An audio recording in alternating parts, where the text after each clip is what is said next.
Andrew? Well, since I imagine this may be one of the last questions, Peter Brochi, a shareholder from Wenham, Massachusetts, writes to say, thank you, Warren and Charlie, for improving the Q&A session last year. Along those lines, are there important questions that you were surprised that you don't get asked about Berkshire's financials or businesses? And if so, what is the question you would ask yourself if the roles were reversed? Well, Andrew, first of all, I will say we got a lot of compliments on changing the format. I mean, it worked, and that's why we're continuing it. So it's worked very well. And that applause is for you, not for me, and you deserve it. It really has improved the quality of the questions in terms of having a Berkshire related and having a system of weeding them out without us being the ones that do the weeding out. Now, I've given Charlie time to think of what the answer to that question is going to be, so I'm going to turn it over to him. Well, I don't have a lot of comment about things that should be done differently at Berkshire.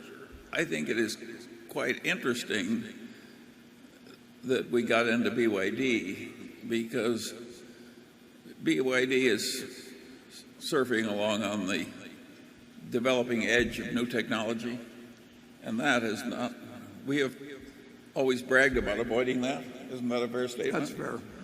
And yet here we are. I think it's because we've shown some capability for learning, and I think the BYD investment is going to work out very well, and I think it'll work out very well in a way that gives great pleasure to all of us shareholders, because I think they're going to help solve some significant problems of the world. And that place is, I spoke with pride about Kiewit. They tried harder. They were more self-disciplined. That's the way I feel about BYD. And it's a pleasure to associate with such people. And in my life, those are the people with whom I've achieved the most. So as far as I'm concerned, we found our own kind, except they're better. And we may do more of that. And we wouldn't have felt confident enough to go into venture capital typically with just a bright young man with an idea, no matter how brilliant.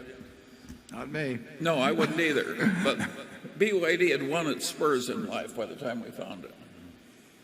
They had accomplished things that struck me as almost impossible to do, and yet they'd done them.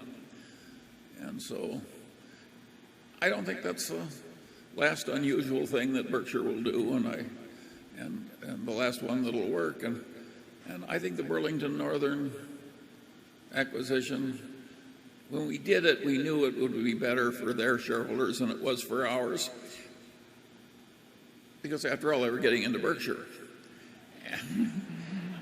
But we also thought it was good for our shareholders. And why should we care that it was better for theirs if it was satisfactory for us? And I think that will happen again, too.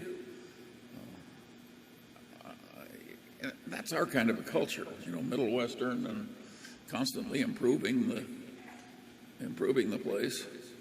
And with Mid-American and Burlington, we're getting a fair amount of engineering into Berkshire, which, of course, I like.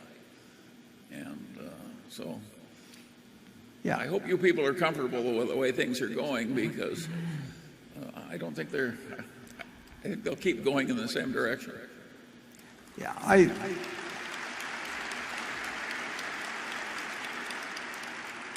I think they will keep going in the same direction. But to answer your question on that, Andrew, I would probably ask the question,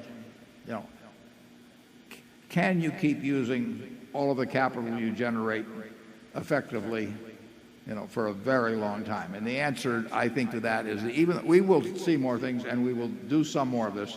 There comes a point where the numbers get big enough that it gets extraordinarily hard to do things that add value. I mean, if you just play out the numbers, you could see where in 10 or 15 years, not only the capital that's already accumulated, but the generation of capital and everything would make it very hard to do things that are essentially creating more than $1 of value per dollar invested.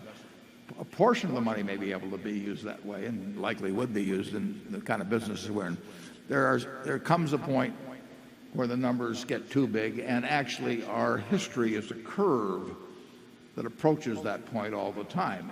It's turned out to be that now I think we can go a lot further than I would have thought 30 years ago. I mean, it's developed that way, and partly that's because we see things that I never would have thought we would have seen 30 years ago. But there is a limit, and there will come a time when we cannot in my view, there'll come a time when we cannot intelligently use 100% of the capital that we develop internally. And then we'll do something that's whatever's in the best interest of the shareholders will be done at that point. I think we will get into Berkshire on the investment side, probably starting sooner than many of you expect. People who have some promise of being, well, if not as good as Warren, a decent approximation, and in some cases with abilities that Warren lacks. In other words, it won't be all negative. And so I'm really quite optimistic.